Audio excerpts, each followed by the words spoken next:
The Australian Maltese Chamber of Commerce welcomes new members. For more details, visit their website amcc.org.au.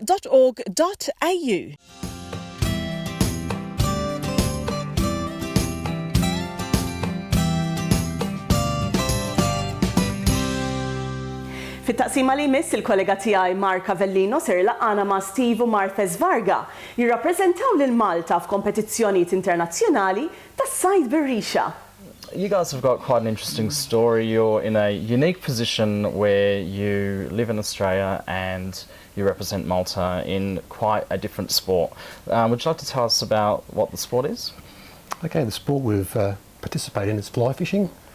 So we're part of the Maltese fly fishing team. It's a very unique sport, and we're a very unique country in doing it. There's only one competitor. We're looking for more competitors. We're working on that, but we get to participate to represent Malta right around the world in the various World Fly Fishing Championships that occur. Marthese, could you tell me what fly fishing actually is, for those that don't know? Well, fly fishing is a specialised type of fishing because they actually use artificial lures. They tie the flies themselves. These flies, which are bound on a hook, represent bugs or insects or things found on the water. When they fly fish, it's quite a sport because there's an art to the way they actually cast and retrieve. The other beauty about fly fishing is that in competition fly fishing, it's catch and release. So it's conserving the fish for future generations. To actually qualify as a fish, it needs to be kept alive. That's very important, and to be returned to the water. So how did you end up getting involved in this type of sport? Like, you know, I've heard of it. I know that people do it, but I didn't know there was a competition for it. So, you know. Well, it's interesting. Like all young boys, their father takes them fishing. So I started reading books about fly fishing, and I got very excited about that because it was a totally different form of fishing, and I couldn't believe how beautiful these flies were and how they could catch trout, and that was my passion, to catch trout on the fly. And so then we progressed to competition fishing at the Australian level, fishing at Victorian Championships and South Australian and Tasmanian, New South Wales Championships, and competing locally and nationally to qualify for the Australian fly fishing team. After that occurred, I started to get a bit more interested in the fly fishing, and I thought it'd be great to set up the Maltese fly fishing team. Okay, right. And I thought that'd be an opportunity to participate at an international level and represent Malta in the World Fly Fishing Championships. So you've got, one of you competing and one of you, the support crew, which are both important roles. When you go over to different countries to compete, what is the aspect about it that you love when you're there? When you're in competition for both of you. Well, we're pretty fortunate that we have a number of relatives worldwide. That's one of the driving reasons that when we do compete, we also make it a family vacation. But at the same time, it's also just meeting up with like-minded people. The fly fishing fraternity, they're just marvellous people. They come from every country, imaginable. And it's just this camaraderie between them. And often when I'm stuck, I'm fishing a competition I'm about to, and I don't know what to do, I'll be in touch with them and I'll get ideas from them and say, how would you approach this particular water or this particular lake or river or whatever, and try and make the best use of the beat I've got when I'm fishing. And they'll send all these suggestions over, and that really helps me prepare and get ready for the competition. But alongside that as well, when we've travelled to places like, for example, Bulgaria, who goes to Bulgaria, right?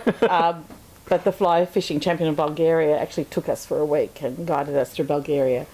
Similarly in Canada, we went to Whistler in Canada, and Clint, one of the guides there that Steve got to know through a championship, his family hosted us while we were there. So we have that very social side as well. So is there a lot of support out of Malta for it, for you? Or? Yeah, from the Federation. The National Federation which support is our logo. That's our National Federation of Anglers. There's Charles Caruana from Malta and Pierre Poulton.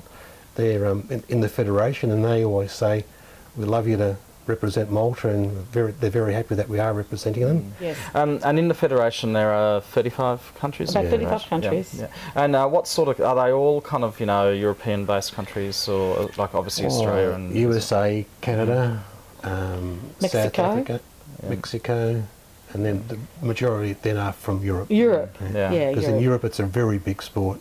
It's very high profile.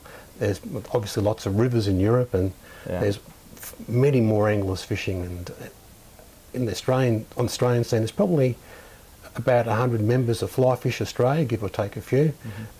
When you go to places like Poland and the Czech Republic, they've got 70,000 members. 70,000 members. Wow. So from that 70,000, they draw their 5 best. Yeah. So they have a huge pool. And we've, Fly Fish Australia is fantastic at what they do, and they have a good pool of anglers as well, and they send their own team to The World World Championships. Championships. So what are you looking forward to in the future? What's coming up for you guys? Well, there's a big competition this year. There's 2 competitions, the World Championships again, but also the Commonwealth Championships in Montreal. So we've got a competition in Montreal and we've got a competition in Colorado, USA. So there's 2. They're about a week apart, so once we're already over there, we'll do both. And we'll fish both competitions. They're a little bit different from what we're used to. Apparently they're at about 8,000 or 9,000 feet. Altitude. So it's going to take a little bit of adjustment to do that. I suppose we can do our running up at Mount Kosciuszko. Yes. Yeah, but that might help. But that's going to be the tough part about it, you know. And we need to do a lot of walking to get ourselves ready, because especially Steve, to be on the rivers, you need to be quite energetic. Yeah, and is that in a boat as well, or is that on a... Mostly on rivers. Yeah. Mostly on rivers? Yeah, mostly on rivers there. Oh, yeah. So there's 5 sessions of competition, 3 hours each session, and there might be 3 or 4 sessions on a boat or on a bank. There's always bank and boat competition. So And is it all points based? Or? Yeah. Yes. Yeah, okay. it's based on the length of the fish, not the weight. So they measure the length. So when you put them on the board, they're measured by a controller. Yeah. Every competitor gets a controller that stands on the bank to watch them to make sure they're doing the right thing. And they measure the fish and they record it and keep a score for you. And at the end of the session, those points are tallied up and you're compared against the other 130, 140 anglers that are in the competition.